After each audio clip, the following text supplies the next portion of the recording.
off the bat that this isn't one of those stories where you get to meet the main character and you get to really like them and they die on you. Because I hate those kinds of stories. See, I don't want to make you cry.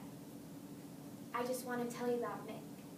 But I thought I should let you know right up front that, well, Mick's not here anymore. I just thought I should be fair to you. If only Mick Hart was wearing his helmet, riding his bike home from school one day, he might still be here today. But now, Phoebe's 12-year-old brother is gone, and it's left her whole world turned upside down.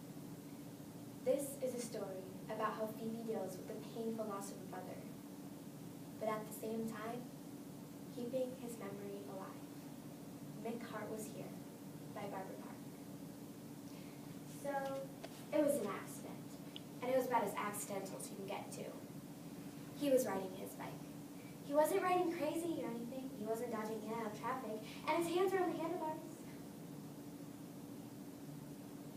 His front tire hit a rock, and he went skidding into the back of the passing truck, and that was it.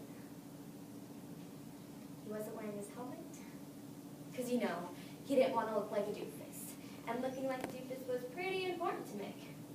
Not that he was conceited or anything, it's just that, well, when he was 8 years old, my mother made the mistake of showing him his christening gown, and he never really got over it.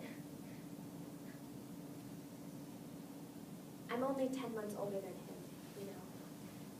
I was planned, but he was a surprise. He loved it too. He'd always tease my parents about it, telling them that before he even existed, he could outsmart you chemistry majors with birth control pills. He was funny. We pulled some pretty big capers together. The biggest was probably when we were in kindergarten, and we just had a new driveway board. So me and Mick ran outside, grabbed a stick, and scratched the letters F-A-R-T into the driveway. I was just learning how to spell, and he was just learning how to print, so it seemed like a pretty good idea. But, well, it's amazing how a little fart in the driveway could completely lose its humor the second your father sees it. So then my mom lines us up and makes us solemnly swear to tell the truth.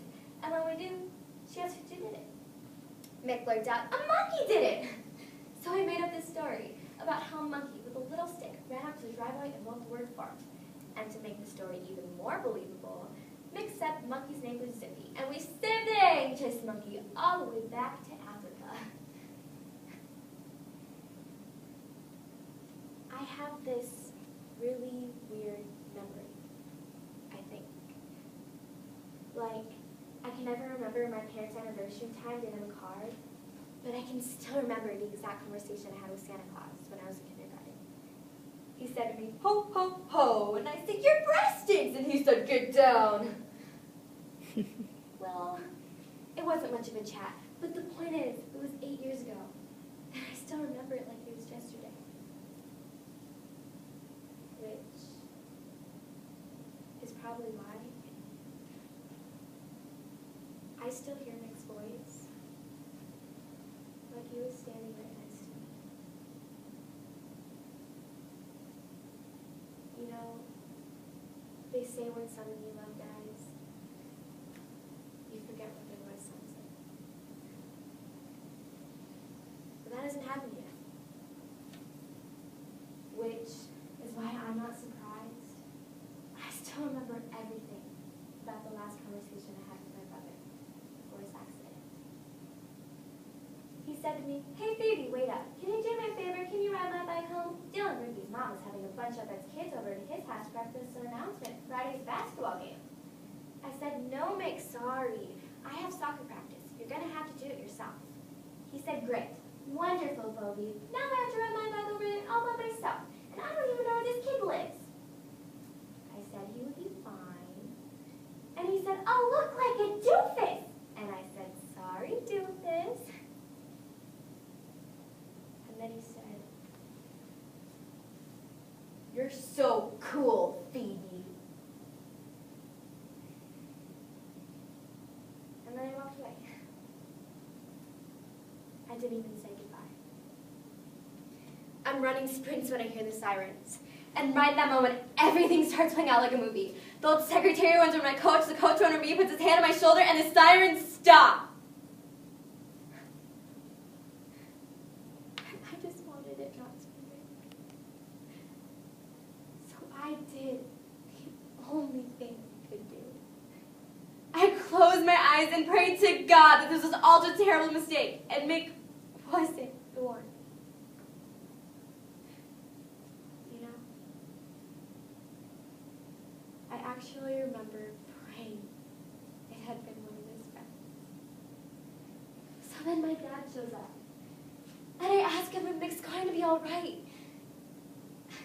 And he sort of just cradles my head in his hands, gently, Like he's afraid to break me. And then in a voice so faint, I could barely hear him, he said, "He's gone."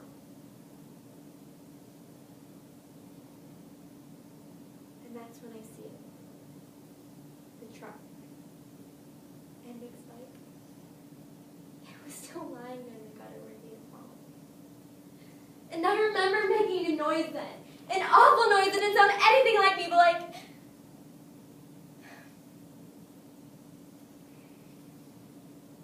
Yesterday marked the 1-month anniversary of Nick's death. You know, I used to think that anniversaries only celebrated happy things, but, well, now I know they're just a way of measuring time. I ran to where the accident happened, to the field by the school. It sounds morbid, I know it does, but I just wanted to feel close to my brother. So in my mind, I wasn't running to the place where he had died. I was running to the place where he had once been. Unfortunately, right across the field from me, a group of noisy workmen were putting up a new set of bleachers and setting them in concrete. It was almost dark before they finished. You know, I couldn't believe no one stayed around to guard the wet cement. I mean, you've got to be nuts leaving wet cement unguarded near a junior high school. Especially if there's a 13-year-old girl sitting across the street ready with a stick in her hand who's been watching you all afternoon. And the stick was the perfect size, too. It was small enough so that I could write neatly. But it was still strong enough so the words would be there forever. That's what's so great about cement, I guess. The forever part. I was totally calm when I did it. I just walked across the street, bent down, and scratched the words, Mick Hart was here. Mick Hart was here. But he's gone now. But for 12 years and 5 months, my brother was the neatest person you'd ever want to meet. And I just wanted to tell you about it. That's all. I just thought you ought to know.